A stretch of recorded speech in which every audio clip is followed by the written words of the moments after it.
So hi guys, welcome back to my channel. So I hope आप सब अच्छे होंगे। तो सबसे पहले तो आपको आज महाशिवरात्रि की बहुत बहुत शुभकामनाएं। आई होप आप में से बहुत तो आज फास्ट पे भी होंगे। तो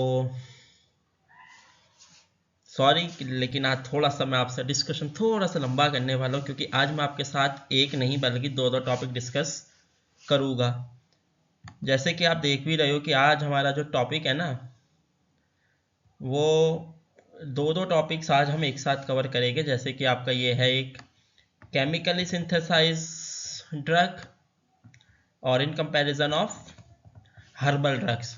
देखो, दोनों ही जो कंपाउंड्स है, केमिकल सिंथेसाइज ड्रग हो या हर्बल ड्रग हो, दोनों का अपना एक अलग इम्पोर्टेंस है, अपना एक दोनों का एक वैल्यू मार्केट अपना दोनों का अलग है। तो मतलब हम एकदम से किसी चीज़ को ऐसे कंपैरिजन में नहीं डाल सकते। तो जैसा कि मैंने आपसे पिछले वीडियो में बोला भी था कि मैं ट्राई करूँगा कि मेरे को जैसे ही टाइम मिलता है मैं आपसे एक से ज़्यादा टॉपिक डिस्कस करूँगा। तो आज मेरे को शिवरात्रि की छुट्टी भी थी, तो मैंने सोचा कि आज मैं अपने जो मेरे दोस्त हैं उन सब के साथ मैं थोड़ा सा लंबा डिस्कशन करता हूँ।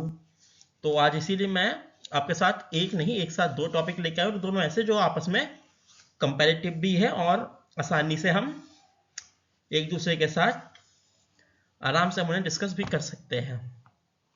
तो देखो गाइस, सबसे पहले अगर मैं बात करूँ, केमिकल सिंथेसाइज ड्रग हो या हर्बल ड्रग हो, हर किसी की अपनी एक फिजिकल केमिकल प्रॉपर्टी होती है, हर किसी का अपना एक एक्शन होता है, हर किसी की अपनी एक एफिकेसी होती है, और हर किसी की ना अपनी ही एक अलग प्रोफाइल होती है कि भाई केमिकल कंपाउंड है तो वो ये एक्शन करेगा, वो इतनी जल्दी एक्शन करेगा, हर्बल है तो भाई वो इतना टाइम लेके करेगा। और ये ना मतलब आजकल देखा जाए तो जो लोग हैं वो भी थोड़ा केमिकल के साथ साथ थोड़ा आयुर्वेद की तरफ भी जा रहे हैं, हर्बल पे जा रहे हैं। तो मतलब वो डिपेंड करता है कि पब्लिक क्या चीज़ देख रही है। पब्लिक प्रिस्क्रिप्शन भी जो है, परसेप्शन बहुत इंपॉर्टेंट चीज़ होती है, पब्लिक का परसेप्शंस। तो अगर हम बात करें कि आज हम भैया इसमें करेंगे क्या, तो हम देखिए छोटा सा एक ओवरव्यू में दे देता हूँ कि आज हम क्या क्या पढ़ने वाले हैं। तो सबसे पहले हम पढ़ने वाले हैं कि ये जो दो कैटेगरी की ड्रग है, हर्बल ड्रग्स और केमिकली सिंथेसाइज ड्रग, इनके एप्लीकेशंस क्या है, इम्प्लीकेशंस क्या है पेशेंट केयर में। ठीक है गाइज, तो पहले हम कंटेंट से शुरू करते हैं। तो अगर हम कंटेंट की बात करें तो उसमें सबसे पहले हमारे पास आता है, हम ओवरव्यू देखेंगे ड्रग टाइप्स का। उसके बाद हम एफिकेसी देखेंगे केमिकल सिंथेसाइज ड्रग की। देखिए, ये जो टॉपिक हमने बात करी है ना, ये ओवरव्यू ऑफ ड्रग टाइप्स की, इसमें ना एक बहुत इंपॉर्टेंट रोल प्ले करेगा कि इसमें हम थोड़ा थोड़ा देखेंगे कि भैया हर्बल कंपाउंड किस तरफ जा रहे हैं और केमिकल सिंथेसाइज कंपाउंड किस तरफ जा रहे हैं। वहीं हम देखेंगे कि जो केमिकल सिंथेसाइज कंपाउंड है उसकी एफिकेसी क्या है, वो मार्केट में क्या वैल्यू रखते हैं, उनकी एफिकेसी उनके लिए मतलब पब्लिक परसेप्शन उनकी तरफ क्यों है इतना। फिर हम बात करें कि एफिकेसी ऑफ हर्बल ड्रग्स क्या है। भाई ऐसा हर्बल ड्रग्स में क्या है जो केमिकली सिंथेसाइज कंपाउंड में नहीं मिल पा रहा है, तो हम वो भी देखेंगे। उसमें भी पब्लिक परसेप्शंस क्या है केमिकली सिंथेसाइज ड्रग के लिए, ये सब। फिर हम देखेंगे पब्लिक परसेप्शन क्या है केमिकल सिंथेसाइज ड्रग का। फिर हम देखेंगे सेफ्टी प्रोफाइल क्या है केमिकली सिंथेसाइज ड्रग की। उसके बाद हम देखेंगे कि सेफ्टी प्रोफाइल क्या है हर्बल ड्रग की। ठीक है। उसके बाद हम देखेंगे जो रेगुलेटरी स्टेटस क्या है केमिकली सिंथेसाइज ड्रग का। उसके बाद हम रेगुलेटरी स्टेटस देखेंगे हर्बल ड्रग्स का। उसके बाद हम पब्लिक परसेप्शन देखेंगे हर्बल ड्रग का। तो मतलब ये बहुत सारी चीज़ें हमें देखनी है कि भाई कहाँ पे क्या हो रहा है, किस तरीके से हो रहा है, क्योंकि मुझे नहीं लगता कि इतना इजी है। क्योंकि मतलब आज तो देखो, मैंने आपसे पहले ही कह दिया कि आज मैं आपके साथ बहुत टाइम स्पेंड करने वाला हूँ। तो चलिए, आज मज़ा भी आएगा।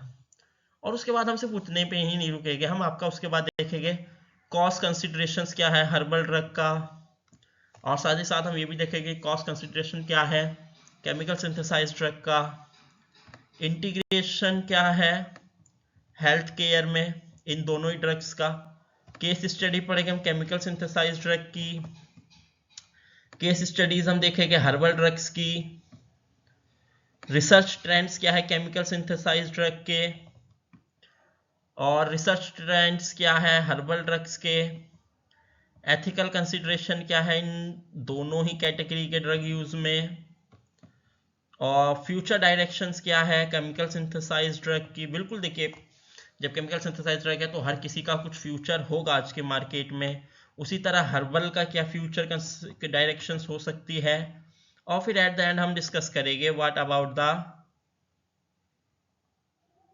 कंक्लूजन। ठीक है गाइस, तो चलिए स्टार्ट करते हैं, देखते हैं कि क्या क्या होने वाला। तो सबसे पहले हम बात कर लेते हैं ओवरव्यू ऑफ ड्रग टाइप्स की। तो देखिए सबसे पहला जो हमारा ड्रग टाइप है वो है केमिकली सिंथेसाइज ड्रग। अब केमिकल सिंथेसाइज क्या होता है भाई, देखो जो हमने इन द लेबोरेटरी किसी भी एक मैकेनिकल प्रोसेस से तैयार करा है,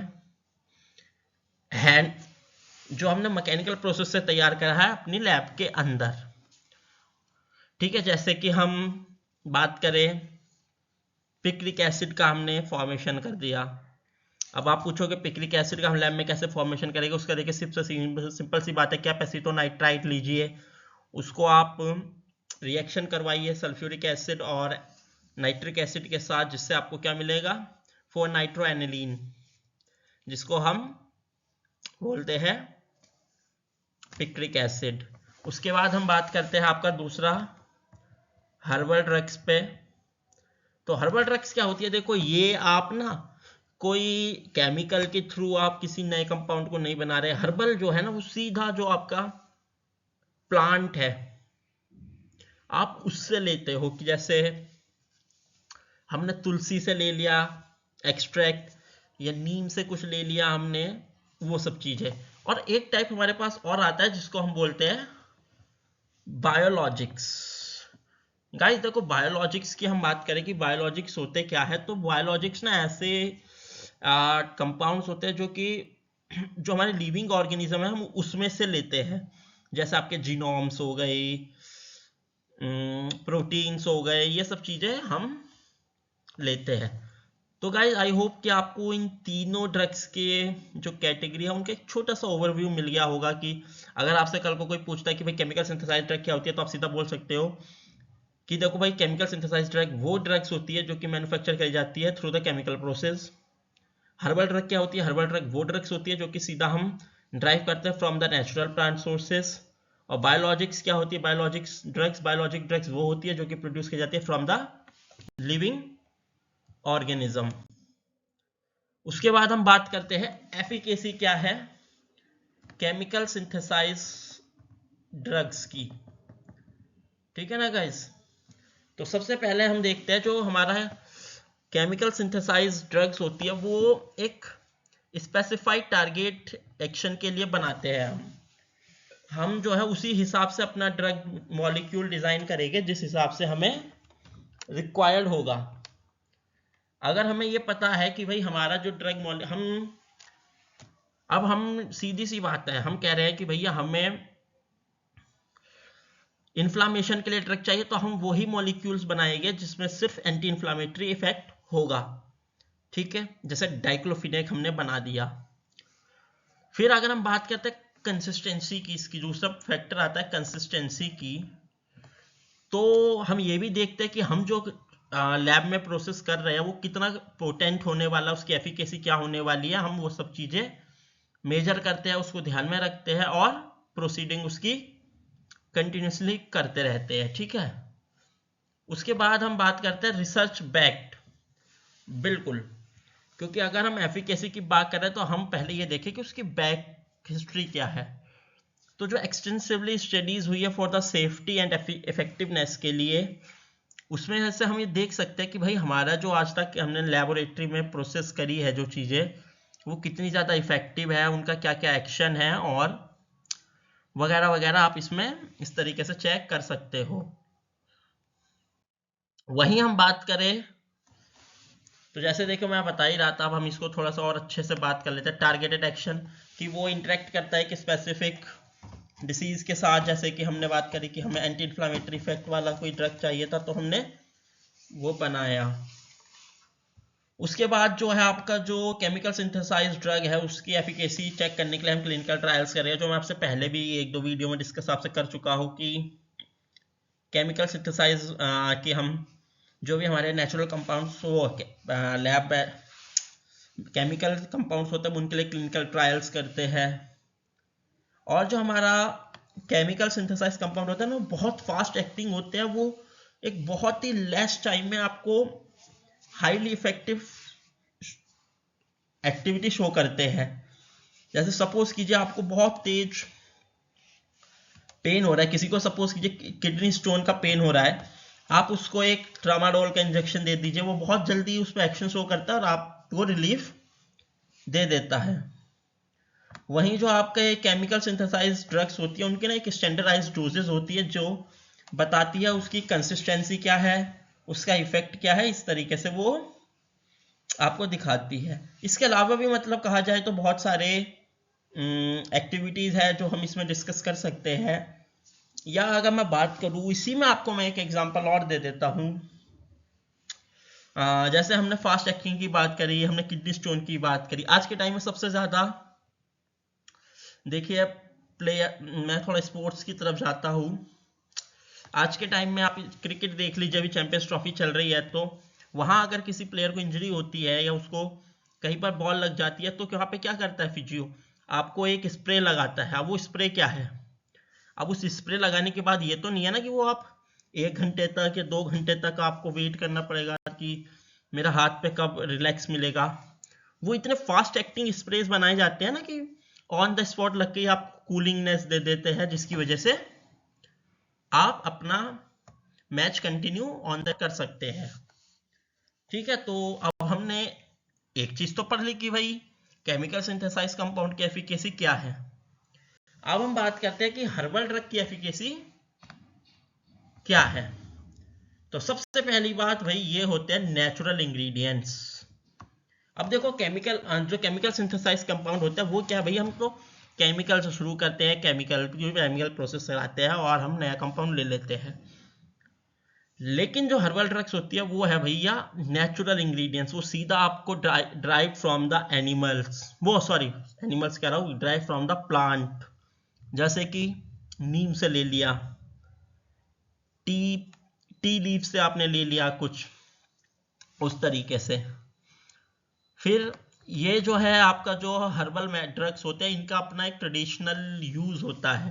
जैसे आप लोगों के घर में कोई अगर बुजुर्ग हो गए तो वो कहते होंगे कि आप ये पत्ता लगा लो, आपके अगर पैर पे स्वेलिंग है, पैर पे दर्द है, तो आप ये पत्ता बांध लो रात को और सुबह तक आपको सही हो जाएगा। आपने शायद मुझे पता नहीं आप लोगों ने सुना है या नहीं, खैर मैंने भी कभी ये प्रैक्टिकली नहीं करा, लेकिन जो मेरे घर पे मेरे ग्रैंडफादर है वो भी मेरे को बोलते हैं कि जो आपने सुनी होगी एक इंदिरा गांधी घास होती है जो ऊपर जिसके नीला फूल होता है, कि अगर आप इसका यूज करते हो ना तो ये आपको गैस्ट्रिक प्रॉब्लम्स में इफेक्ट शो करती है। ठीक है, और फिर हम बात करते हैं होलिस्टिक अप्रोच की। तो भाई देखो ये होलिस्टिक अप्रोच क्या है, ये मान्यता है। जैसे मैं अभी आपको बता रहा था ट्रेडिशनल यूज, उसी तरह से जो है ना इनका भी एक होलिस्टिक यूज है। उसी तरह होलिस्टिक है कि भैया हमारे बुजुर्गों ने बोला है तो भाई हम तो ये प्रोसेस कंटिन्यू करेंगे। ठीक है गाइज, तो ये सब चीजें ना मतलब देखनी पड़ती है कि क्या है। अब अगर हम इनकी बात करें, अब इनको हम अगर सही से डिस्कस करते हैं तो देखो सबसे पहली चीज इसमें आती है होलिस्टिक अप्रोच की ही हम बात कर लेते हैं। ऑफन एड्रेस मल्टीपल सिम्टम्स और कंडीशन। होलिस्टिक अप्रोच में क्या है कि कुछ ऐसे कंपाउंड, जैसे मैंने अभी आपको बताया इंदिरा गांधी घास, कि उसमें मेरे को बोलते थे मेरे ग्रैंडफादर कि भाई इसमें जो है ना अमन अगर तुम्हें कभी गैस्ट्रिक प्रॉब्लम होती है तो उसमें यूजफुल होता है। ठीक उसी तरह ना कुछ ऐसे भी होती है जिसमें एक साथ बहुत सारी मल्टीपल प्रॉपर्टीज होती है। ठीक है, जैसे कि अब हम बात कर ले कैफीन की। कैफीन क्या है आपको, वो सॉरी निकोटिन की। निकोटिन क्या आपको रिलैक्स भी फील कराता है। आपका जो एक तो आप उसको रिलैक्सेशन के लिए यूज करते हो, जैसे टी में पी लिया, कॉफी में पी लिया। वहीं आप जो है उससे यूज करते हो कि ये जो आपके नशा मुक्ति केंद्र होता है उसमें भी निकोटिन दिया जाता है कि आपको वो आपने देखा होगा आजकल निकोटेक्स आ रहा है जिसके अंदर निकोटिन होता है, जिससे आपको ये जो आपका नशा करने की आदत है वो खत्म हो जाती है। फिर हम ट्रेडिशनल यूज, जैसे मैंने आपको बताया कि भाई ट्रेडिशनल यूज में जैसे मेरे ग्रैंडफादर का मैंने अभी आपको एग्जांपल दिया उस तरीके से। उसके बाद हम इसमें बात करते हैं सिनर्जिस्टिक इफेक्ट की। अब सिनर्जिस्टिक इफेक्ट्स क्या होता है, जिसमें एक साथ बहुत सारे बेनिफिट्स हमें मिल जाते हो। जैसे कि मैं बात करूं, जैसे मैंने अभी निकोटिन की बात करी। हमने निकोटिन कहां से निकाल लिया, टी लीव्स ली या कॉफी बीन्स ली, हमने उसमें से निकोटिन निकाल लिया। एक तो उसका यूज वो आपने कॉफी में ही कर लिया या टी में कर लिया। दूसरा आपने क्या करा, उसको केमिकल के साथ प्रोसीड करा और वो एक नया कंपाउंड बना दिया आपने निकोटेक्स, जो कि यूज करा जाता है कि आगे चल के कोई नशा ना करे, बीड़ी सिगरेट गुटखा इन सब का सेवन ना करे। वैसे ये सब चीजें करनी भी नहीं चाहिए क्योंकि हेल्थ के लिए अच्छी नहीं है। और एज अ फार्मासिस्ट मेरी आप सबसे यही रिक्वेस्ट है कि आप खुद भी ना करें और जो आपके आसपास करते हैं उन लोगों को भी आप इसके लिए मना करें। उसके बाद हम बात करते हैं इंडिविजुअल वेरिएबिलिटी की। तो अब इंडिविजुअल वेरिएबिलिटी क्या है, effect can very based on the preparation and doses. बिल्कुल देखो, अब जैसे हमें पता है कि भाई मेरा वेट 80 किलो है, तो मुझे कम से कम 80 किलो पे मुझे चाहिए भाई, मुझे कम से कम 5 mg ड्रग चाहिए। अब अगर मैं एक दिन में 5 mg ड्रग नहीं लूंगा तो वो मेरी बॉडी में इफेक्ट कैसे शो करेगी। वहीं मेरा एक सपोज मेरा कोई फ्रेंड है जिसका वेट 60 kg है, वो 3 kg ले रहा है, वो 3 mg ले रहा है और मैं भी 3 mg ले रहा हूँ, लेकिन मेरी बॉडी को रिक्वायर्ड कितना है, 5 mg। अब वो भी 3 mg लेके वो तो सही हो रहा है, लेकिन मैं 3 mg लेके सही नहीं हो रहा हूँ। तो वो भी वैरी करता है कि भाई आपकी बॉडी कितनी ज्यादा उस चीज के लिए रेडी है या रेडी नहीं है। उसके बाद अगर हम बात करते हैं तो देखिए हमने एक ना छोटा सा एक ओवरव्यू हम लोग अच्छे से ले चुके हैं कि कहाँ पे क्या है, किस तरीके से है कि एफिकेसी क्या है केमिकल सिंथेसाइज कंपाउंड की, फिर एफिकेसी क्या है आपकी हर्बल ड्रग्स की। तो अब हम उतना कंपैरिजन करने के बाद अब हम जाते हैं कि इन ड्रग्स की सेफ्टी प्रोफाइल क्या है। तो अब हम अपनी सीरीज में स्टार्ट करते हैं नई कंपाउंड की सेफ्टी प्रोफाइल, जो कि है केमिकल सिंथेसाइज ड्रग की सेफ्टी प्रोफाइल। तो सबसे पहले हम इसमें बात करते हैं एडवर्स इफेक्ट्स की। तो देखो जो केमिकल सिंथेसाइज कंपाउंड्स होता है उनके अगर वो फास्ट एक्शन दे रहे हैं तो उनके ना कुछ इफेक्ट्स भी हो सकते हैं, कुछ साइड इफेक्ट एडवर्स इफेक्ट्स भी हम उसमें शो करते हैं। जैसे कि हम बात करें कुछ पोटेंशियल आपको साइड इफेक्ट्स उसमें शो हो सकते हैं। जैसे कि हम बात करें आपको नोजिया हो सकता है, डिजीनेस हो सकता है, कोई भी एलर्जी हो सकती है या किसी भी टाइप की रिएक्शन हो सकती है। आपको एक्सोथर्मिक रिएक्शन हो सकती है, एंडोथर्मिक रिएक्शन हो सकती है। या मैं आपको अगर एक लाइव एग्जाम्पल की बात बताऊं तो एक बार की बात है, हम अपने मास्टर्स के अंदर ही, या जैसे मैं अभी सब छोड़िए, अभी मैं बात करता हूँ हम लोग ना अभी पिक्रिक एसिड का वो कर रहे थे सिंथेसाइज। अब उसमें क्या हुआ, जब हमने एसिटोनाइट्राइल और नाइट्रिक एसिड मिलाया तब तो वो ठीक था, उसको हमने हीट करा उसमें सब कुछ ठीक था। लेकिन जैसे ही हमने उसके अंदर सल्फ्यूरिक एसिड मिलाया तो उसमें से ना इतनी ज्यादा रेड ऑक्साइड फ्यूम्स निकली कि उससे ना पूरा जो हमारा लेबोरेटरी था वो इतना ज्यादा रेड हो गया। और मेरे साथ जो कलीग्स भी काम कर रहे थे उनको भी ना मतलब बहुत ज्यादा डिजीनेस होने लगा, उनको बहुत ज्यादा, किसी की नोज बंद हो गया, किसी को वॉमिटिंग जैसा फील होने लगा। तो फिर हमने उसको रिएक्शन करवा के उसके अंदर H2SO4 पूरी तरह से इनकॉर्पोरेट करके हम लोग कुछ टाइम के लिए लैब के बाहर चले गए, जब तक वो रिएक्शन जो है उसकी जो रेड ऑक्साइड फ्यूम्स थी जब तक वो निकलनी बंद नहीं हो गई। ठीक है, उसके बाद हम बात करते हैं लॉन्ग टर्म सेफ्टी की। अब देखो गाइज, ये जो ड्रग्स है ना आपकी, उनकी ना एक लॉन्ग टर्म इफेक्ट वो शो करती है कि जैसे कि लॉन्ग टर्म सेफ्टी का मतलब क्या है, जो भी आपकी कोई भी, देखो अभी ये शॉर्ट टर्म पे तो एकदम इफेक्ट करती है, लेकिन जो आपकी बहुत टाइम पहले से भी आपको डिसीज चल रही है ना, ये आपको उस पर भी अच्छी एक्टिविटी शो करके दिखाएगा। जैसे कि आपको मैं बताऊं, जैसे हमने अभी अपनी एक वीडियो में डिस्कस किया था डायबिटीज के बारे में, कि आपको टाइप 2 डायबिटीज का मतलब हो गया कि वो बहुत क्रोनिक कंडीशन हो गई। जैसे आपको हमने डायबिटीज की भी बात बताई थी, ये जो है एक क्रोनिक डिसीज है जिसकी वजह से जो हमारी बॉडी का ग्लूकोज मेटाबॉलिज्म है वो इफेक्ट होता है। तो अब केमिकल सिंथेसाइज कंपाउंड जैसे मेटफॉर्मिन है वो इस पे इफेक्ट शो करता है आपके क्रोनिक डिसीज के अंदर भी। ठीक है, उसके बाद हम बात करते हैं ड्रग इंटरेक्शंस की। अब अगर हम बात करें कि आपका एक साथ ना अगर आप ज्यादा ड्रग्स लेते हैं मल्टीपल एक्शन के, अगर सपोज कीजिए कि आप में से किसी की डायबिटीज की दवाई भी चल रही है, ठीक है, आपको डायबिटीज की मेडिकेशन चल रहा है, आप मेटफॉर्मिन ले रहे हो, और वहीं आपको कहने लगो कि भाई मेरे को तो हाइपोटेंशन या हाइपरटेंशन की भी, मेरे को भी ब्लड प्रेशर का इशू हो रहा है, मैं तो उसके लिए भी ड्रग ले रहा हूं, तो देखिए आपकी बॉडी के अंदर ड्रग जाएगा तो वो जो है ना फिर आपको एक टॉक्सिसिटी प्रोड्यूस करेगा। वो टॉक्सिसिटी ना कई बार तो माइल्ड मॉडरेट भी हो सकती है, लेकिन कई बार जो है ना वो एक सीवियर केस में भी जा सकती है अगर आप उस पर ध्यान नहीं देते या आप अपनी जो वो ड्रग है उसको खाना कम नहीं करते। ठीक है गाइस, ओके, तो वो क्या होगा कि साइड इफेक्ट्स में जैसे मैंने आपको बताया कि आपको डिजीनेस हो सकती है, नौजिया हो सकती है, कोई भी स्किन एलर्जीज हो सकती है, या एक्सोथर्मिक एंडोथर्मिक रिएक्शन आपकी बॉडी में हो सकती है। तो उन सब चीजों के लिए आपको देखना पड़ता है, उन सब पे भी ये काफी ज्यादा इफेक्टिव होती है। फिर ड्रग इंटरेक्शन, जैसे मैंने बताया कि आपका कोई भी, आप एक साथ कोई भी 2 थेरेपेटिक एक्शन की ड्रग्स लेते हो तो देयर इज अ चांस कि आपका ड्रग इंटरेक्शन हो और वो टॉक्सिसिटी रिड्यूस करे।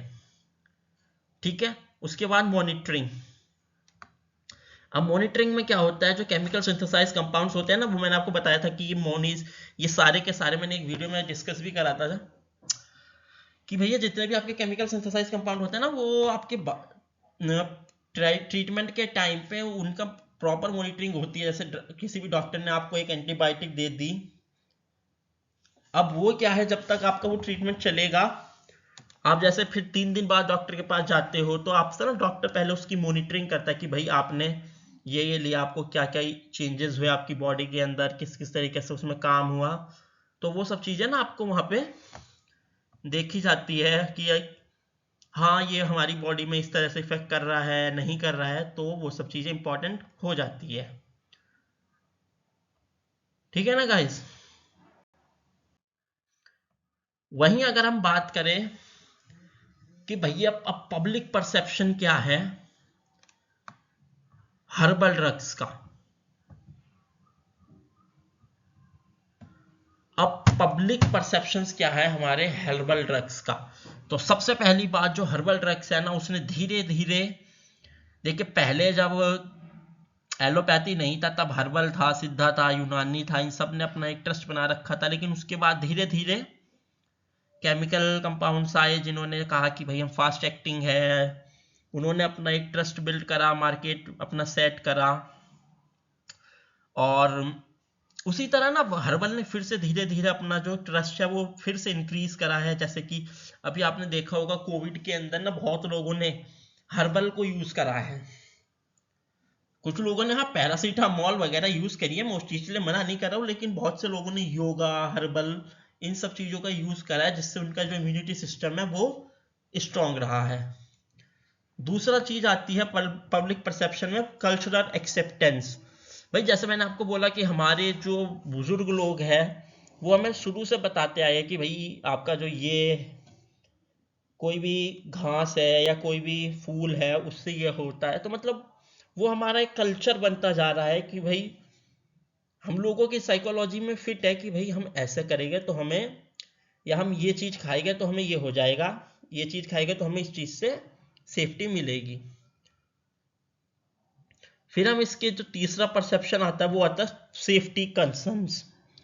बिल्कुल देखो, अगर मैं बात करूं कि जो हमारी केमिकल सिंथेसाइज कंपाउंड होते हैं ना, उनके कुछ साइड इफेक्ट्स होते हैं, कुछ एडवर्स इफेक्ट्स भी होते हैं, लेकिन जो हमारी हर्बल ड्रग्स होती है ना, उनका बहुत ही कम साइड इफेक्ट्स होते हैं, और बहुत ही कम ना उसकी मतलब लीस्ट साइड इफेक्ट्स होते हैं। देखो साइड इफेक्ट सबके होते हैं, लेकिन ये बहुत ही ना लीस्ट अमाउंट में हर्बल ड्रग्स के साइड इफेक्ट देखे जाते हैं, ठीक है।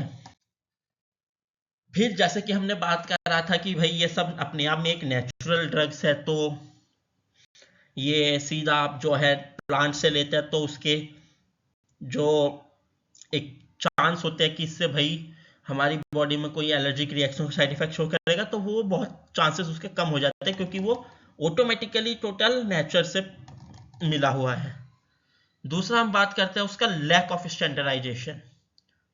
सेफ्टी प्रोफाइल की हम बात कर रहे हैं, हम ना अभी देखो ड्रग के सेफ्टी प्रोफाइल पे आ चुके हैं हर्बल ड्रग की, तो वो देखो नेचुरल इंग्रेडिएंट तो होते ही है, ठीक है।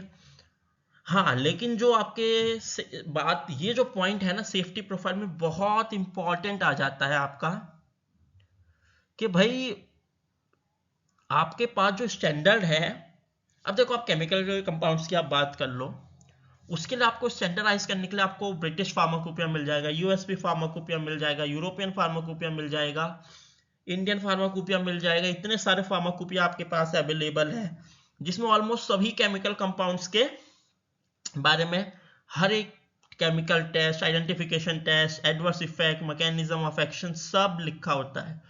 लेकिन इस तरीके का हमारे पास ना कुछ ऐसा इतनी ज्यादा स्टैंडर्डाइजेशन नहीं है। हाँ कुछ ड्रग्स की है, लेकिन अब देखो एक मैं अगर रियलिटी बताऊं तो नेचुरल ड्रग्स जो है ना बहुत ज्यादा है as compared to chemical compounds, तो उस हिसाब से हमारे पास उनके स्टैंडर्डाइजेशन नहीं है। तीसरा हम बात करते हैं एलर्जिक रिएक्शंस की। तो जैसे मैंने बोला कि देखो साइड इफेक्ट्स तो सबको होते हैं, चाहे आप केमिकल कंपाउंड्स में चले जाओ, हर्बल कंपाउंड्स में चले जाओ। हाँ हर्बल कंपाउंड्स के लीस्ट होते हैं, तो उसी तरह से जो आपके ये होती है उनके भी एक्शंस बहुत ही कुछ इंडिविजुअल्स की बॉडी पे ना, जैसे हम कह देते हैं कि भाई अच्छा आपको इस तरह से प्रॉब्लम है तो आप एक काम करो, आप पाम ऑयल यूज कर लो, या हम क्या बोलते हैं कि भाई आप कैस्टर ऑयल में खाना बनाया करो, आप मस्टर्ड ऑयल का यूज मत करो। स्पेशली हम जो कोलेस्ट्रॉल वाला पेशेंट होता है हम उसको यही बोलते हैं कि भाई आप कैस्ट्रॉल ऑयल का खाना खाया करो, आप कहाँ मस्टर्ड ऑयल का खाना खाते हो। तो क्योंकि आपको पता है कि इस पेशेंट, या जैसे आपने कभी नोटिस करा होगा कि कुछ लोगों को बोला जाता है कि वो ना अपने खाने में या उनके टच में अगर फिश ऑयल आ गया तो उनको बहुत ज़्यादा एलर्जिक प्रॉब्लम्स हो जाती है, तो वो सब चीज़ें हो जाती है। उसके बाद जो सबसे बड़ा मैं कहूँगा इसका ड्रॉबैक है सेफ्टी प्रोफाइल में हर्बल का, मेरे ख्याल से सबसे बड़ा ड्रॉबैक है कि इसके लिए ना बहुत ही कम लिमिटेड रिसर्च हुई है इसके ऊपर।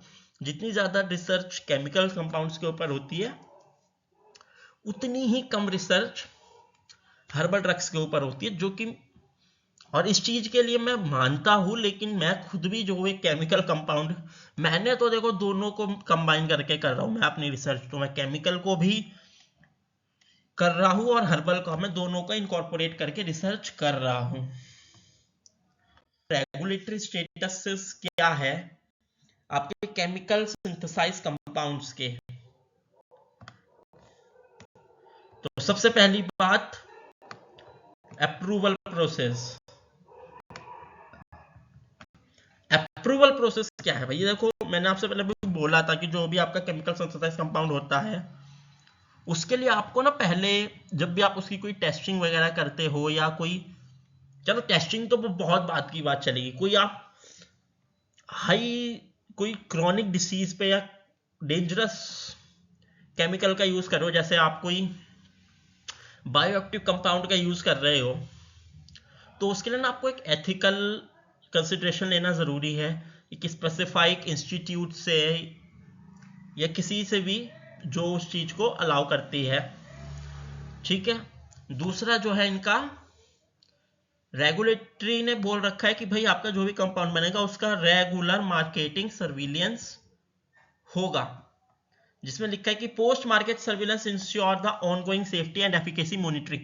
जैसे हमने बोला कि क्लिनिकल ट्रायल्स हो जाते हैं, लेकिन आपका जो पोस्ट मार्केटिंग सर्विलेंस, जिसे हम फोर्थ फेज क्लिनिकल ट्रायल भी कहते हैं, जो कि पीवी डिपार्टमेंट या फार्माकोविजिलेंस डिपार्टमेंट करता है, वो दिखाता है कि भैया वो टाइम टू टाइम मॉनिटरिंग करता है कि भैया जो आपका बैच गया है वो कितना ज्यादा पोटेंट है, कितना ज्यादा सेफ है, कितना ज्यादा एफिशिएंट है, ठीक है। उसके बाद जो तीसरी रेगुलेशन है वो है लेबलिंग रिक्वायरमेंट। अब आप कहोगे कि सर आपको तो मेडिसिन मिल रही है, उसके ऊपर आप नाम लिख दो, क्या दिक्कत है? अंदर तो वही है ना कि अगर आपको तो भाई अंदर आइबुप्रोफेन चाहिए, वो आपको मिल रही है टैबलेट में, तो फिर उस पर ज्यादा लेबलिंग की क्या जरूरत है? भाई देखो एक ब्रांड है, ठीक है, या चलो मैं बात करता हूं जेनरिक मेडिसिन और पेटेंटेड मेडिसिन की, ठीक है। उनको आप समझ सकते हो आप, क्योंकि फार्मा बैकग्राउंड वालों की पेटेंट मेडिसिन और जेनरिक के अंदर क्या डिफरेंस है वो मुझे नहीं लगता कि मुझे वो समझाने की जरूरत है। फिर भी अगर कोई मेरे को बोलता है या मुझे लगता है कि नहीं मुझे जरूरत है, तो मैं इसके ऊपर एक अलग से वीडियो बना के आपके साथ डिस्कस करूंगा, क्योंकि ये अपने आप में इससे भी बड़ा एक टॉपिक है, ठीक है गाइस। तो अब देखो लेबलिंग की रिक्वायरमेंट इसलिए कि आपने ना एक टर्म सुना होगा सैपोनिफिकेशन। अब क्या है ना, बहुत सारी ड्रग्स की जो 3D मैन्युफैक्चरिंग कंपनीज होती है, कुछ लोकल कंपनीज होती है, वो क्या करती है कि मार्केट से सपोज कीजिए एक मार्केट में एक ड्रग चल रहा है आइबुप्रोफेन का, अब उसकी ना इतनी सारी लोकल कॉपी बना के बेच देती है। जो ओरिजिनल ड्रग होती है, क्योंकि उसकी कॉस्ट तो जाती है आपकी 10 rupees per tablet, 20 rupees per tablet, या 150 rupees per strip of 10 tablets, इस तरीके से। तो वहीं क्या करते हैं ना, कुछ लोकल ड्रग जो लोकल ड्रग कंपनीज होती है वो क्या करती है ना, उनकी एक लोकल कॉपी बना लेती है, जिसको वो क्या करते हैं फिर जो 150 की 10 टैबलेट्स आपको मिली थी, वो अब आपको मिल जाएगी 50-60 रुपीज की 10 टैबलेट्स। तो उससे क्या है ना, वो आपको बहुत ज्यादा side effects, adverse effect show करेंगे, जो कि प्रॉब्लम होती है। फिर उस ड्रग प्रोफाइल के ऊपर बात आती है। तो इसलिए अभी रेगुलेशन ने अभी लेटेस्ट ये रूल निकाला लगभग, जो ये शेड्यूल जे अपडेट करा है, इसके अंदर ये बताया गया, शेड्यूल एम सॉरी, जो शेड्यूल एम अपडेट किया गया है, इसमें एक सबसे बड़ा ना नोटिस डाला गया है कि अब फ्रॉम द मार्च ऑफ 2025 जितनी भी ड्रग्स बनेगी फ्रॉम मार्च 2025 से उसमें जो भी बैच नंबर होगा उसके ऊपर एक स्पेसिफिक क्यूआर कोड होगा, जिसके अंदर आपका जो ड्रग प्रोफाइल है वो पूरी उसमें दी गई होगी। तो इस तरीके के हमारे कुछ रेगुलेटरी स्टेटस है केमिकल सिंथेसाइज कंपाउंड्स की हमारे पास, जैसे कि एफडीए अप्रूवल। जैसे मैंने आपको पहले भी बोला था कि भाई हमें जो है ना इन सब चीजों के लिए केमिकल कंपाउंड्स की जो एथिकल वो होती है, उसके लिए हमें एक लेना पड़ता है एथिकल अप्रूवल। जैसे हमने एक कंपाउंड बना दिया, तो अब उसके लिए ना हमें उसे मार्केट में लाने के लिए ना आपको यूएस एफडीए भेजना पड़ता है। एफडीए अप्रूवल क्या है? वह United state food and drug administration का आपको अप्रूवल लेना पड़ता है, जो कि एक इंपॉर्टेंट है। फिर बात आती है भाई क्वालिटी कंट्रोल। अब जब आपने कोई ड्रग बनाई है, उसकी सेफ्टी एफिकेसी तो आप तभी चेक करोगे ना जब आप उसकी अच्छे से क्वालिटी कंट्रोल टेस्टिंग कर लोगे तो वो भी एक एसेंशियल इफेक्ट डालता है कि आपको भाई अपनी अच्छे से क्वालिटी कंट्रोल दिखानी है। उसके बाद बात करते हैं हम परसेप्शन रिक्वायरमेंट्स की। तो परसेप्शन रिक्वायरमेंट्स क्या होती है?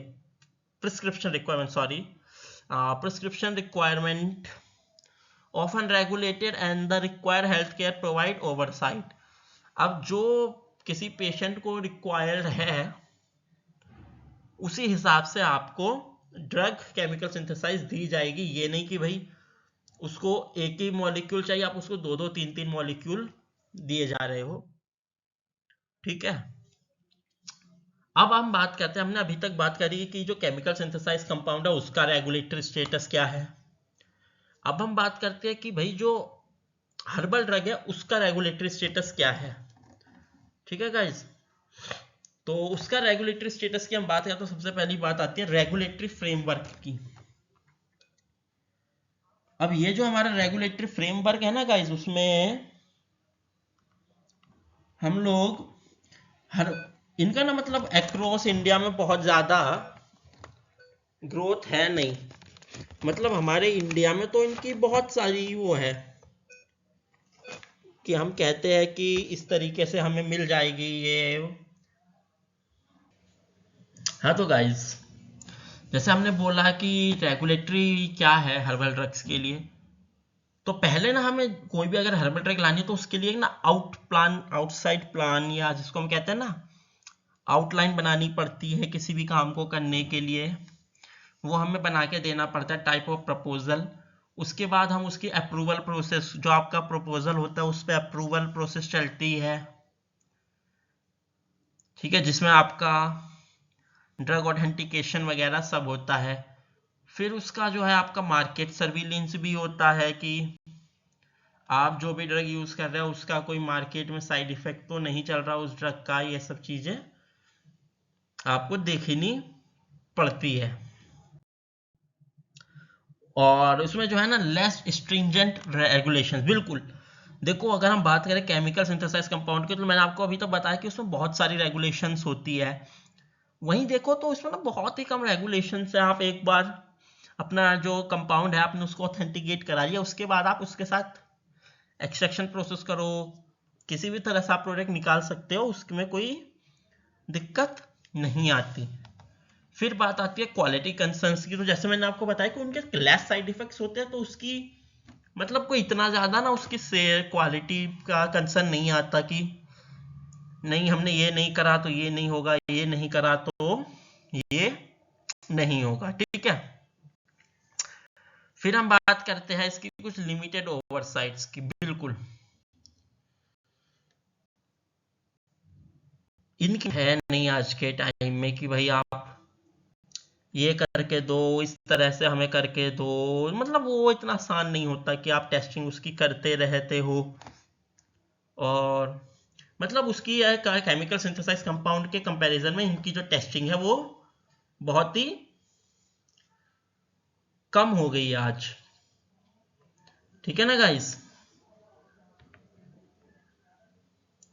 तो इन सब चीजों का आपको कंसर्न ध्यान में जरूरी है। अब उसके बाद हम बात करते हैं भाई कि पब्लिक का परसेप्शन क्या है आपके केमिकल सिंथेसाइज ड्रग के लिए। तो उसमें सबसे पहला आता है ट्रस्ट इन एफिकेसी। बिल्कुल देखिए उसमें नो डाउट, जैसे मैंने आपको बताया था एक लाइव एग्जांपल के साथ कि चैंपियंस ट्रॉफी में अगर किसी प्लेयर आप खेल रहे हो, आपको क्रिकेट के अंदर किसी को बॉल लग जाता है या कोई डाइविंग कैच करते समय उसको इंजरी हो जाती है, उसको पेन होने लगता है, तो आपको वहीं क्विक रिलीफ के लिए फिजियो आता है, आपको एक स्प्रे करता है और उसकी वजह से आपको ऑन द स्पॉट रिलैक्स मिल जाता है विद इन फ्यू सेकेंड्स और फ्यू मिनट्स। ठीक है, उसके बाद हम बात करते हैं कंसर्न्स क्या है इसकी सेफ्टी के। देखो अगर ये फास्ट एक्टिंग है तो इसके साथ मैंने जैसा बताता आ रहा हूँ कि इसके बहुत सारे साइड इफेक्ट्स भी है। तो उसको सेफ्टी के लिए मतलब बहुत सारे इसकी क्वालिटी टेस्टिंग होती है, इसकी बहुत सारी प्रोसेस है। जैसे मैंने आपको पहले भी एक बार याद होगा कि हमने जीएमपी पे डिस्कशन करा था, तो वो सब इसकी क्वालिटी इसकी सेफ्टी को ध्यान में रखते हुए ही वो सब चीजें बनाई गई है। दूसरा है इसका इन्फ्लुएंस ऑफ मीडिया। बिल्कुल देखो, जो है ना आपका केमिकल सिंथेसाइज कंपाउंड, उनका मीडिया में भी उनका मतलब बहुत ज्यादा, आप देखो ना आज के टाइम में कुछ टीवी एडवर्टाइजमेंट आप कुछ देखते हैं तो टीवी एडवर्टाइजमेंट में भी ना, जैसे कि डोलो का बहुत ज्यादा, वो सॉरी डिस्प्रिन का एडवर्टाइजमेंट आता है, और भी मतलब बहुत सारे कंपाउंड्स है, मेरे को तो याद भी नहीं है एक्चुअली कि कितने एडवर्टाइजमेंट्स है दवाइयों के, क्योंकि मैं इतना ज्यादा इन सब चीजों को देखता नहीं हूँ, क्योंकि मेरे को। अब हम बात करते हैं पब्लिक परसेप्शंस, इसी के अंदर अगर हम बात करें तो भाई लोगों ने जो है ना साइंस के अंदर अपना एक ट्रस्ट बिल्ड करा है। जिस तरीके से हर्बल ने एक ट्रस्ट बिल्ड करा, उसी तरह से इन्होंने भी अपना एक ट्रस्ट बिल्ड करा है, ठीक है। फिर हम बात करते हैं कंसर्न्स अबाउट सेफ्टी, तो वो वही है कि जो उसके पोटेंशियल हर एडवर्स इफेक्ट्स है उसको किस तरह से मिनिमाइज करा जाए, वो सब चीज हमें देखनी पड़ती है। प्रेफरेंसेस फॉर क्विक सॉल्यूशंस, बिल्कुल जैसे मैंने बोला कि बहुत सारी सेफ्टी कंसर्न्स है जो आपको इंपॉर्टेंट हो जाती है उस स्टेज पे आके, एक स्टेज पे, ठीक है ना गाइज।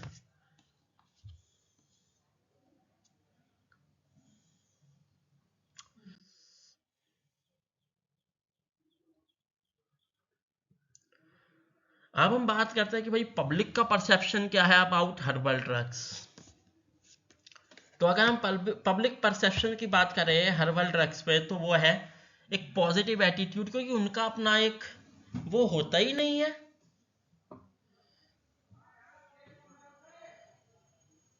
मतलब उनका ना अपना कोई मैकेनिज्म, उनका कोई ऐसा साइड इफेक्ट नहीं है, तो लोग भी उनको मतलब बहुत आराम से ले लेते हैं ड्रग को विदाउट एनी इशू। जबकि जो आपका केमिकल सिंथेसाइज कंपाउंड है उसमें जो है ना कुछ ड्रग तो आपको मिल जाती है ओटीसी, लेकिन कुछ ड्रग्स के जैसे नार्कोटिक होगी, बायोएक्टिव कंपाउंड्स होगी, एंटीबायोटिक्स होगी, उन सब के लिए आपको डॉक्टर का प्रिस्क्रिप्शन की जरूरत पड़ती है। उसके बाद आपके पास अगला आता है पब्लिक परसेप्शन में स्केप्टिसिज्म। उसमें क्या है आपका जो उसकी एफिकेसी और लैक ऑफ रेगुलेशन की एक कंसर्न रहता है कि भाई वो इतना रेगुलर नहीं है, इतना इफेक्टिव नहीं है, वो सब चीजें देखी जाती है। उसके बाद यहाँ आता है कल्चरल इन्फ्लुएंस। इसमें क्या है कुछ कल्चरल बेनिफिट्स होते हैं, जैसे मैं अभी मैंने आपको अपने ग्रैंडफादर का एग्जांपल लेके भी बताया था। इसमें एक आपकी ग्रोइंग पॉपुलैरिटी की हम इसमें बात कर सकते हैं कि उसने जो है अपना एक नेचुरल कंपाउंड्स में जो नेचुरल रेमेडीज है उसमें अपना एक पब्लिक इंटरेस्ट को बिल्ड करा है।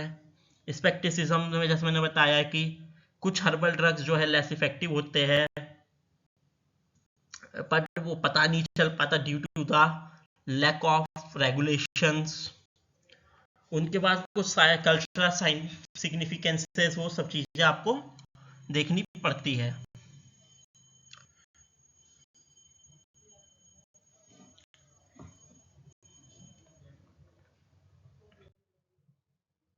उसके बाद हम बात करते हैं cost considerations for the chemically synthesised drugs. बिल्कुल देखो, अब कुछ भी है भाई, मैंने आपको एक बार पहले भी बताया था जब हम क्लिनिकल ट्रायल्स पे बात कर रहे थे,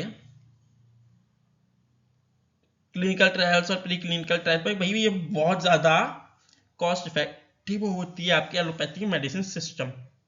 अब वो क्यों होती है आज हम उस पर बात करते हैं। वो हम इसलिए करते हैं भाई, सबसे पहला आपका उसका रिसर्च एंड डेवलपमेंट कॉस्ट पड़ती है।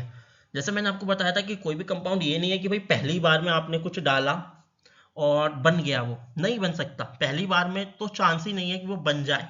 और मैंने आपको बताया भी था कि अगर आपका 5000 मॉलिक्यूल आप बना रहे हो तो उसमें से कोई एक या दो ही कंपाउंड होगा जो आपका सक्सेसफुल होगा, बाकी 4998 कंपाउंड्स आपके वेस्ट है, वेस्टेज ऑफ मनी, ठीक है। वेस्टेज ऑफ मनी नहीं कह सकता, लेकिन वो उसका मतलब कोई आपको वो नहीं मिलता।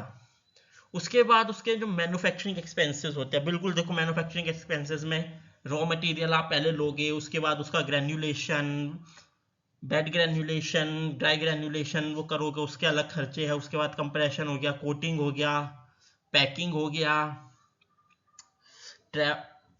और उसकी कॉस्टिंग होगी, क्वालिटी की टेस्टिंग हो गई, वो सब चीज़ें बहुत ज़्यादा कॉस्ट डालती है। उसके बाद रेगुलेटरी कंप्लाइंसेस, जो रेगुलेटरी को कंप्लाइंस करी जाती है, वो एक रेगुलेटरी अथॉरिटी जो होती है वो MPRC के थ्रू आपका कॉस्ट बताते हैं कि आपका ये ड्रग कितने अमाउंट में मार्केट में जाएगा। उसके बाद इनकी देखो कॉस्ट हाई होती है। अब देखो जब इतना कुछ जाएगा, पहले उसकी R&D होगी, फिर मैन्युफैक्चरिंग होगी, उसकी रेगुलेशन भी कुछ चार्जेस लेगी, तो उसके लिए उसकी हाई कॉस्ट तो होनी है। इंश्योरेंस कवरेज, हाँ इसमें जो है कुछ इंश्योरेंस वगैरह आप करवा सकते हो केमिकल कंपाउंड्स का। और एक्सेसिबिलिटी, और ये जो है ना बहुत ही लेस एक्सेसिबल है, जो लो इनकम एरियाज है ना उसमें बहुत ही लेस एक्सेसिबल है। देखो मुझे पता है कि अब आप लोग थक चुके होंगे क्योंकि बहुत लंबा डिस्कशन हो गया अभी तक का, तो इसलिए मैं भी अब थोड़ा थोड़ा आपको समझाऊंगा, क्योंकि जितना मेन था वो आपको समझा चुका। अब मैं सिर्फ आपको ना एक हेडिंग दे रहा हूँ, क्योंकि लगभग 1 घंटा होने वाला है हमें डिस्कशन करते हुए। तो हम बात करते हैं अपना अगला टॉपिक, वो कॉस्ट कंसिडरेशंस क्या है हमारी हर्बल ड्रग्स की। तो प्रोडक्शन कॉस्ट, भाई जब उसका कोई R&D नहीं होना है तो उसका प्रोडक्शन कॉस्ट कम आएगा। उस पर कोई ऐसा सच वो नहीं है किया, उसे तो आपने सीधा एक्सट्रैक्शन प्रोसेस लगाया, एक्सट्रैक्शन से आपने ड्रग बनाया, उसके साथ आपने उसकी पिल बना दिया, चूरन बना दिया, चूर्ना बना दिया, आपने उसको मार्केट में दे दिया। अब जब उसकी कुछ उसमें प्रोडक्शन में कुछ ऐसा है ही नहीं, तो भाई उसकी मार्केटिंग प्राइस ऑब्वियसली कम होने वाली है। और वही बात करें इंश्योरेंस कवरेज, तो इसकी जो इंश्योरेंस होगी वो बहुत ही लेस होती है, ठीक है। और जैसे मैंने आपको बताया कि जब उसमें कुछ हमने करा ही नहीं, एक्सट्रैक्शन निकाला, उसके साथ कुछ और मिक्स करना होगा, हमने मिक्स करा, उसका चूर्ना बना के भेज दिया, पिल्स बना के भेज दी, दैट्स इट। फिर इनकी जो है ओवर द काउंटर एबिलिटी बहुत ज़्यादा होती है। ये ज़्यादातर सभी ड्रग्स, मेरे ख्याल से 95% ड्रग्स आपको ओवर द काउंटर मिल जाती है। अब जब वेरिएबिलिटी इन प्राइजेस की हम बात करें कि वेरिएशन कैसे आ जाते हैं इनका प्राइजेस में, तो उसका देखो सबसे बड़ा रीज़न ये है कि जब हम उसकी क्वालिटी टेस्टिंग नहीं करनी, उसका कोई ऐसा इतना बड़ा ब्रांड नहीं। हाँ आज के टाइम में डाबर है, बैद्यनाथ है, वो लेके आते हैं, लेकिन मतलब वो उतना ज़्यादा हाई कॉस्ट नहीं लेके आ रहे, तो वो भी जो है हाई कॉस्ट पे इफेक्ट करती है। अब हम बात करते हैं इंटीग्रेशंस क्या है हेल्थ केयर के। तो जैसे हमने आपको बताया था होलिस्टिक अप्रोचेस होती है, जिसमें आपकी कंबाइंड ट्रेडिशनल और मॉडर्न मेडिसिन को मिलाते हैं। जैसे मैं बता रहा हूँ कि मैं अपना जो एंटी हीमोराइडल प्रोजेक्ट कर रहा हूँ उसमें मैं कंबाइन कर रहा हूँ दोनों चीज़ें। उसके बाद पेशेंट केयर सेंटर्स, बिल्कुल आज के टाइम में हर एक इंडिविजुअल के लिए, ताकि हर एक को अच्छी मेडिकल फैसिलिटी मिले, वो पेशेंट नीड्स के लिए उसको फॉलो भी करा जा रहा है। फिर हम बात करते हैं इंटरडिसिप्लिनरी कोलैबोरेशंस की। बिल्कुल जो हॉस्पिटल्स है या छोटे शहर है, छोटे गांव हैं, अर्बन एरियाज है, रूरल एरियाज है, उनके अंदर आपस में ही अच्छा कोलैबोरेशन करा गया, टीम वर्क दिखाए जाते हैं कि हाँ इस तरीके से कीजिए, ठीक है गाइस। और फिर complementary uses, some health care provides advocate for the combining both types. बिल्कुल जैसे कि आज के टाइम में सपोज कीजिए आपको फीवर है, अब डॉक्टर को ये पता है कि भाई अगर मैं आपको पैरासीटामोल दे रहा हूँ तो आपको हो सकता है कि ये इससे कोई इफेक्ट शो कर दे आपको, साइड इफेक्ट इस ड्रग से, तो वो उसका एक मल्टीपल कॉम्प्लीमेंट्री आपको देगा, ठीक है। दूसरा और सबसे इंपॉर्टेंट होता है पेशेंट एजुकेशन। बिल्कुल देखो आज के टाइम में मैं आपको बता दूं, जैसे कि मैं अभी बात कर रहा था कि रेगुलेशन ने निकाला कि आप जो भी मास स्ट्रिप बनेगा उसके ऊपर एक स्पेसिफिक QR होगा, जिसपे आपका जो ड्रग प्रोफाइल होगा उसकी बारे में सब होगा, ठीक। तो वो चीज़ें ना मतलब पेशेंट को, क्योंकि देखो पेशेंट तो सारे फार्मा बैकग्राउंड के नहीं है ना, हर कोई अलग अलग बैकग्राउंड का है, कुछ इलिटरेट्स भी हैं, तो उन सबके लिए ज़रूरी है कि उनको कुछ भी नहीं तो वो हमारा एक इम्पॉर्टेंट पार्ट बन जाता है कि हम बताएं उनको कि भाई आप ये दवाई मत लीजिए या आप ये लीजिए, आप इस तरह से मत कीजिए, ठीक है। उसके बाद हम बात करते हैं, अब हम थोड़ा ना केस स्टडी पे आ जाते हैं। केस स्टडी में देखो ऐसा सच कोई केस स्टडी नहीं है, तो पहले हम केमिकल सिंथेसाइज्ड ड्रग की बात कर लेते हैं। तो केस स्टडी 1 में क्या है, हमने कोई भी हम एक ड्रग ले लेते हैं जिसको हम ए कंपाउंड कह देते हैं, हम उसकी सेफ्टी एफिकेसी को फाइंड आउट करते हैं। फिर हम सेकंड स्टडी में हमने कोई दूसरा ड्रग ले लिया है उसी चीज का, ठीक है आपके एक ही चीज, एक ही उस डिसीज के ड्रग्स, ठीक है। फिर हमने उसमें बी कंपाउंड ले लिया, उसकी हमने इम्पैक्ट देख लिया कि पेशेंट उस पर क्या क्या इफेक्ट दिखा रहा है। और सी में क्या होता है, जो हमारी टाइप सी होती है, हमने जो ए मॉलिक्यूल और बी मॉलिक्यूल लिया, दोनों को कंबाइन करके हम पेशेंट को देते हैं और उसका एक फाइनल एक्शन निकाल लेते हैं, ठीक है। इसमें सबसे पहला जो है हम बात करें तो स्टडी में आप केस स्टडी में सबसे पहले आते हैं स्टैटिन्स की, जो कि कोलेस्ट्रॉल के मैनेजमेंट में सबसे ज्यादा यूज होती है। एंटी डिप्रेसेंट ड्रग्स की, जैसे कि anti depressant and there impact on mental health, बिल्कुल। उसके बाद एंटीबायोटिक्स की कि उनका इन्फेक्शन पे किस तरह से रोल है, वो सब हम केस स्टडी उसकी देखते हैं। अब हम बात करते हैं हर्बल ड्रग्स की, भाई क्या है केस स्टडी। तो जैसे कि जिंजर को हमने देखा गया कि भैया वो नोजिया में बहुत अच्छा इफेक्ट शो करता है। फिर हमने देखा कि टर्मरिक जो है आपका इन्फ्लामेशन में कॉज करता है, हालांकि टर्मरिक तो और भी जगह पे यूज करता है, ठीक है। गार्लिक जो है आपका, जिसको आप लहसुन भी बोलते हैं, वो हार्ट फेलियर में यूज होता है। फिर सेंट जॉन रॉल्ट, ये जो है डिप्रेशन में यूज करा जाता है। जिंक्सिंग जो है आपको एनर्जी और इम्यून सिस्टम के लिए यूज किया जाता है, जो कि कोविड के टाइम पे सबसे ज्यादा यूज किया भी गया है। टर्मरिक के अंदर देखो करक्यूमिन होता है, जो टर्मरिक आपका एंटी इन्फ्लामेटरी इफेक्ट शो करता है, उसके अंदर जो टर्मरिक से करक्यूमिन निकलता है, आप उसको एंटी कैंसर भी यूज कर सकते हैं। उसके बाद हम बात करते हैं भाई आगे नहीं सॉरी रिसर्च ट्रेंड्स क्या चल रहा है हमारे केमिकल सिंथेसाइज ड्रग्स के लिए।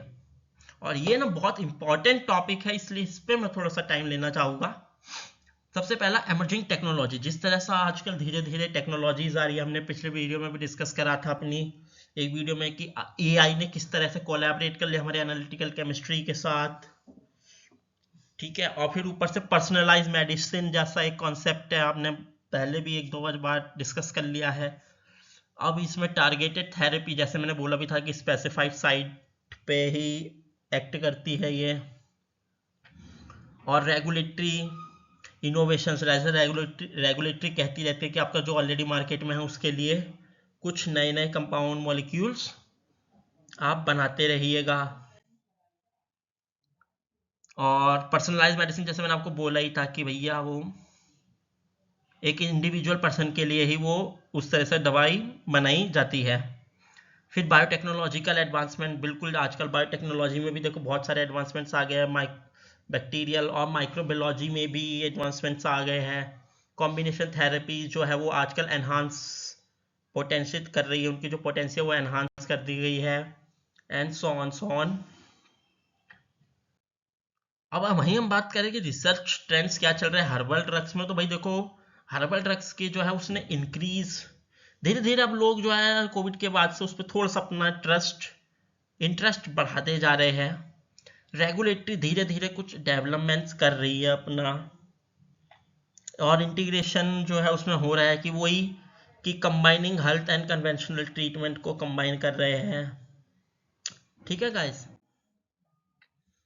और अब इसमें भी जो है पहले इसमें मतलब क्लिनिकल ट्रायल्स नहीं होता, तब धीरे धीरे ये भी कुछ ड्रग्स को लेके जाने लगे अपने क्लिनिकल ट्रायल्स की तरफ। स्टैंडर्डाइजेशन एफर्ट्स, जैसे हमारे बहुत सारे स्टैंडर्डाइजेशन है, Indian pharmacopoeia, British pharmacopoeia, USP pharmacopoeia, European, वैसे ही धीरे धीरे ये लोग भी अपना हर्बल ड्रग्स भी अपना स्टैंडर्डाइजेशन की रेगुलेटरी बढ़ा रही है। Integration into the conventional medicine, बिल्कुल ये जो है लो herbal remedies can complement pharmaceuticals, ठीक है। अब अगर हम बात करते हैं एथिकल कंसिडरेशंस क्या है आपकी ड्रग यूज में, तो सबसे पहली बात आती है इन्फॉर्म कंसेंट्स। इसमें जो है ना पेशेंट को फुल्ली इन्फॉर्म किया जाता है अबाउट द ड्रग रिस्क। ठीक है, आप अगर पेशेंट को कोई भी ड्रग दे रहे हैं तो डॉक्टर उसको पहले बताएगा कि भाई आपने अगर ये ड्रग लिए तो हो सकता है आपको कोई एलर्जी रिएक्शन हो जाए, आपको नोजिया हो जाए, आपको डिजीनेस हो जाए, आपको कुछ भी हो सकता है। इक्विटी इन एक्सेस, अब इसमें क्या है, इंश्योर करा जाता है कि फेयर एक्सेस, जितने भी हमारे टाइप्स के ड्रग है सबको एक फेयर एक्सेस दिया जाए। इन्वायरमेंटल इम्पैक्ट की हम बात करें, हम कंसीडर करते हैं कि जितना भी इकोलॉजिकल इफेक्ट है हमारे ड्रग प्रोटेक्शन के लिए। ठीक है गाइज,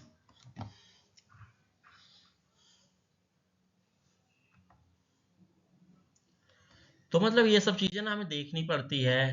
उसके बाद हमारे पास एक आता है ट्रांसपेरेंसी इन रिसर्च। बिल्कुल जितनी भी हमारी रिसर्च होती है हम उसको बिल्कुल ट्रांसपेरेंसी करते हैं अपनी जो रेगुलेटरी बॉडीज होती है। बैलेंसिंग एफिकेसी एंड सेफ्टी, हम जो भी रिसर्च करते हैं उसमें सेफ्टी, पोटेंसी और एफिकेसी को ध्यान में रखते हुए करते हैं। और इन्फॉर्म कंसेंट्स, और ये हमारा एक ड्यूटी बनती है एज अ फार्मासिस्ट और एज अ रिसर्चर कि हम जो भी कर रहे हैं, हम उसको जो भी दवाई दे रहे हैं, हम पेशेंट को बताएं कि भाई हम आपको ये दवाई दे रहे हैं, और उसकी जो ड्रग की प्रोफाइल हम बताएं। हम उसको ऑप्शन भी दे सकते हैं कि भाई आपको ये नहीं चाहिए तो आप ये ड्रग ले सकते हैं। अब हम बात करते हैं कि केमिकल सिंथेसाइज ड्रग्स जो है उनका फ्यूचर क्या है। तो जैसे मैंने बताया कि धीरे धीरे हमारे इंडिया के अंदर भी पर्सनलाइज्ड मेडिसिन डेवलप हो रही है। ठीक है, उसी तरह से ना धीरे धीरे पहले माइक्रो ड्रग्स पे काम चलता था, अब नैनो ड्रग्स पे काम चलने लगा है, और धीरे धीरे आर्टिफिशियल इंटेलिजेंस आ रहा है जिससे जो है ये सब चीज़ें आसान होती जा रही है। इनोवेशंस आ रही है नई नई हमारी ड्रग डिलीवरी सिस्टम में, जैसे कि ये आपका पर्सनलाइज्ड मेडिसिन बना दिया है, बायोटेक्नोलॉजिकल एडवांसमेंट्स आ गई है,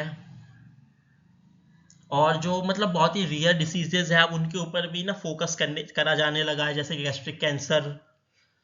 एम्फसाइजिंग ऑन सस्टेनेबिलिटी, इसमें क्या है, हम इको फ्रेंडली मैन्युफैक्चरिंग प्रोसेस की ट्राई कर रहे हैं। हर्बल ड्रग्स में क्या है, धीरे धीरे इनकी भी रिसर्च बड़ा शुरू कर रहे हैं वो लोग अच्छे से। रेगुलेटरी में भी जो है वो उसको पुश करा जा रहा है कि धीरे धीरे अपनी उसको केमिकल सिंथेसिस कंपाउंड की तरह बढ़ाया जाए, और इनको भी कंबाइंड मेडिसिन के साथ यूज करा जाए। ये वही है कि कोलैबोरेशन कर रहे हैं कन्वेंशनल मेडिसिन के साथ, उनकी रेगुलेशन की एडवाइजरी चल रही है, एक्सपेंडिंग रिसर्च सो ऑन। अब हम बात करते हैं भाई कंक्लूजन की। तो सबसे पहला इसका आज जो हमने इतना पढ़ा है उसका एक ही कंक्लूजन आता है कि आपको वो टाइप की जो ऑप्टिमल पेशेंट केयर है उसका इंटीग्रेशन करना जरूरी है, एक बैलेंस बना के रखना जरूरी है दोनों टाइप की डिसीज के लिए। ठीक है, उसके बाद इनमें कंटिन्यूसली रिसर्च हो रही है। देखो केमिकल सिंथेसाइज कंपाउंड की तो हो ही रही है, धीरे धीरे जो है हर्बल ड्रग्स की भी होती जा रही है, बढ़ती जा रही है रिसर्च। और पेशेंट एजुकेशन के लिए सबसे ज़्यादा इस पर ध्यान दिया जा रहा है। ठीक है, तो गाइज आई थिंक आज के लिए इतना बहुत है। हमारा आज का बहुत बड़ा डिस्कशन हो गया दो टॉपिक्स को लेके। तो सबसे पहले तो आप सबको मैं अप्रिशिएट करता हूँ कि आपने इतना टाइम ले दिया। ठीक है, और अगर आपको अब कोई भी क्वेश्चन है मेरे से तो आप मेरे से पूछ सकते हैं any time anywhere, not have any issue. और मैं आपसे ये एट क्लास ज़रूर बोलूँगा कि आप मेरे को, मैंने आपको अभी तक जितना भी टॉपिक्स आपसे डिस्कस करे आप मुझे उन सभी के फीडबैक प्लीज़ जल्दी दें, क्योंकि देखो अगर मैं कुछ मेहनत कर रहा हूँ तो मैं ये चाहूँगा ना कि आप मुझे मेरा फीडबैक दीजिए। मुझे फीडबैक मिलेगा तो मेरे को भी ये पता चलेगा कि हाँ भाई मुझे यहाँ इम्प्रूवमेंट की ज़रूरत है। ठीक है गाइज, तो जैसे कि मैं आपसे हमेशा कहता हूँ कि आपको कभी भी कोई इशू है तो आप मेरे से बताइएगा, मैं आपकी उस क्वेश्चन पे एक अलग से वीडियो बनाऊंगा, आपको उसके बारे में बताऊंगा। सो आई होप गाइस कि आपको मेरा आज का ये जो वीडियो है वो आपको पसंद आया हो, और ये जो ओवरव्यू है हमारा केमिकल सिंथेसाइज कंपाउंड और हर्बल ड्रग्स के बीच जो हमने एक छोटा सा कंपैरेटिव स्टडी करा वो आपको अच्छा लगा हो और आपको आगे बहुत ज़्यादा यूजफुल रहे। सो आई होप गाइज आपको ये सब पसंद आया हो, और मैं उम्मीद करता, तो इसी के साथ मैं आज के लिए आपसे थैंक यू सो मच, आपसे कल फिर मिलूँगा। So thank you guys, stay healthy, stay safe, bye bye guys, see you.